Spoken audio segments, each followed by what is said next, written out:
what are our leans for next week right now, looking Yeah, try at to be week quick just eight? because we're running a little late. Some numbers that jumped out. Saints, they're plus 6.5 at home against the Bucks.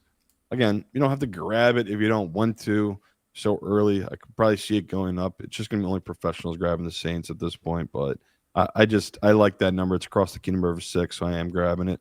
Uh, Ravens minus 6.5 at home against the Bears. Yeah. Interesting spot. It's a Bears team that can't stop the run going against with Lamar back, the best running attack in football, most likely with Derrick Henry. So, interesting spot, bad spot for the Bears. Feel like we can't overthink it. Probably should just take the Ravens here. This is a Ravens line. It's interesting they opened it so high.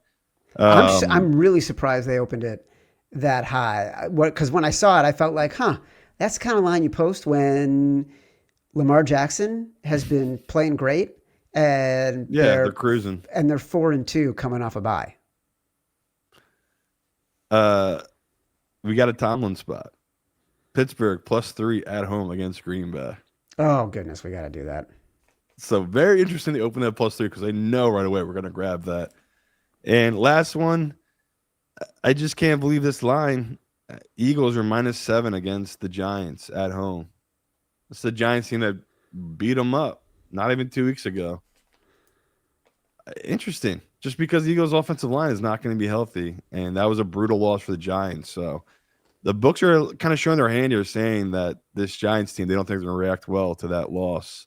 I thought that was interesting. So not going to grab the Eagles yet, but if it gets up to minus 7.5, I'll be mad that I'm kicking myself that I missed the minus 7. But definitely like the Eagles in the spot. The line looks like it's inflated, but I think that's correctly priced for this Eagles team against the Giants. One of the games that popped to me that I tried to bet and it was taken off the board for a minute was the Kansas City Chiefs 5.5 against the Commanders because it was 4.5. I just thought, is Jaden Daniels going to be playing? Like, Yeah, you know?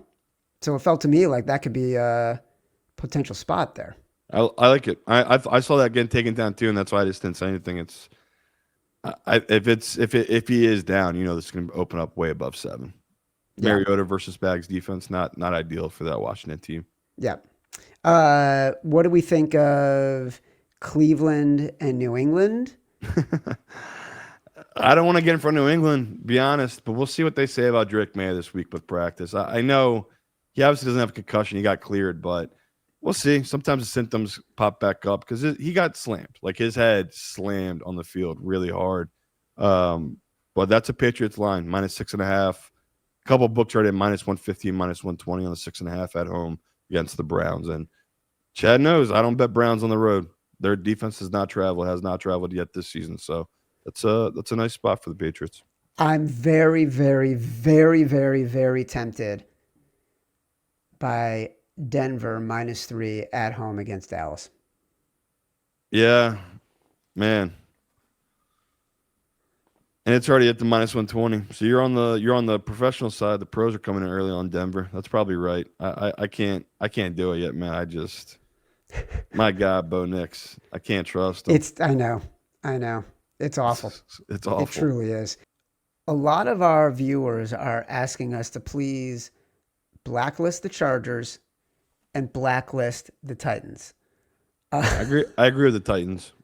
yeah, Yeah, we can just every week we'll spend a minute on their game, hopefully. maybe I'll just start skipping it. Or just again, every week these guys are my DMs. We could start fading the Titans. It's a cash cow. Don't matter who the coach is, apparently. Honest to God, It's a cash it's cow. we could just start fading them. That's honestly I the know. play. Let's do shame and heroes. I was going to give my shame to Cam Ward because he has now Deserves it. become the poster child for incompetence. Yeah. But I think for the second week in a row, I'm giving it to the Chargers. So shame on us for continuing to invest in the Chargers, and shame on the Chargers for basically giving up.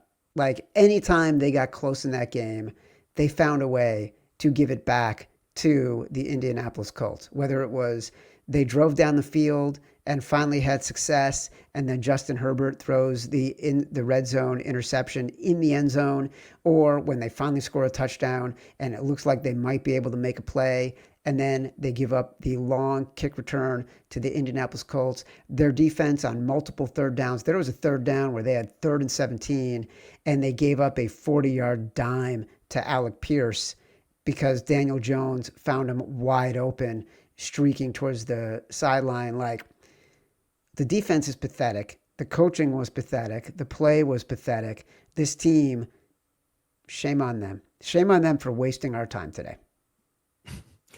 I'm going to go off the books. I won't be too mad at my own picks because I made those picks and they were all terrible today. Just awful betting wise. A team I did love that you were on the other side. We didn't really fight about it or talk about it much. This Giants team, how do you lose that game? Shame on the Giants. It was basically 19-0 with the start of the fourth quarter. They scored. Denver scores to get the 2-pointer. All right. It's 19-8. Dart gets the ball back. On a 3rd and 17 from Denver's 41, he throws a pass that bounces off his own guy's hands into the hands of Theo Johnson, who takes it for a 41-yard touchdown. Again, a deflected ball for the Giants. So now the Giants are up 26-8 with 10-14 left in the fourth quarter. Chad, would you believe it if I told you they lost that game to that Denver team with Bo Nix? So just a shame on the Giants. That felt like the type of game for your season, right? You could either go to 3-4 if you're the Giants. Huge wins, 2 huge wins in a row. They lose it. Now 2-5. We'll see what the head coach can do and try to hold it together. But man, that is a disaster loss and huge win for Denver that stole one there at the end. Now 5-2. How they stole it, I'll have no idea, because they had multiple chances on the last drive to stop the Giants before they scored what looked like could potentially be the game-winning touchdown. They had 2 interceptions where players collided with each other that could have ended the drive.